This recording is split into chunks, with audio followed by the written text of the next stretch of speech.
أتينا خزمة إمام بيهقي روايتك من بو أجرته لإمام عمر والرضا ورحمة خوالي.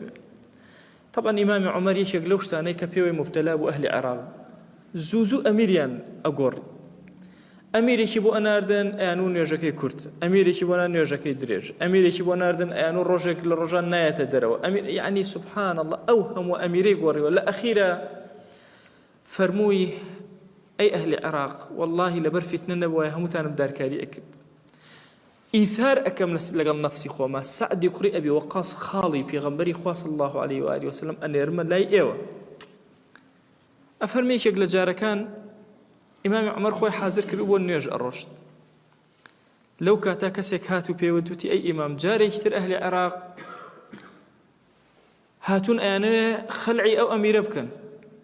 لزمان إمام عمر أنا ولا لشوين إخوان وخلعي كان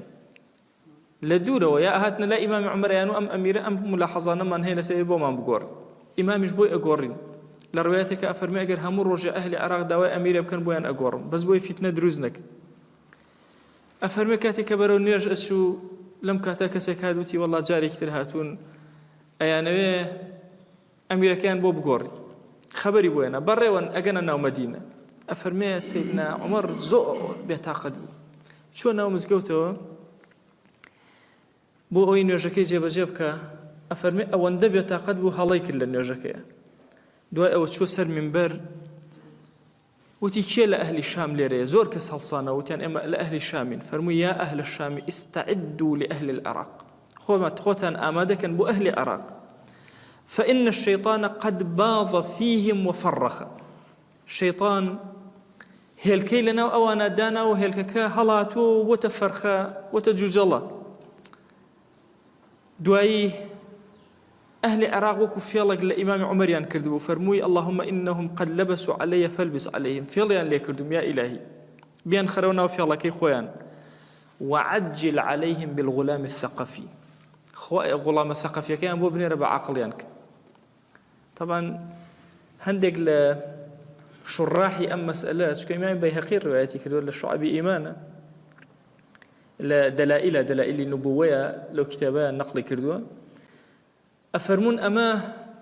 كرامتي إمام عمر كباسي الثقافية كباسي حجاجك هنديك يشوف من خير خوشوي اسمان صلى الله عليه وآله وسلم هر خوي لكن روايتك فرمو بوي إن في ثقيف كذابا ومبيرا لأنه ثقيفة كسيكي زور دروزن درجة وكسيكي زور خين رجج درجة وباسي كردبو كأم كسخين رجاء عراق إمام عمر زور بيتاقد بو فرمي وعجل عليهم بالغلام الثقفي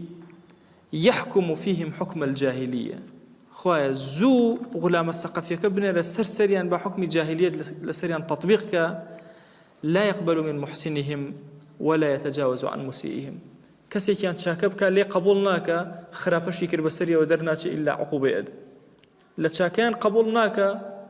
لخرابكاريش النابوشي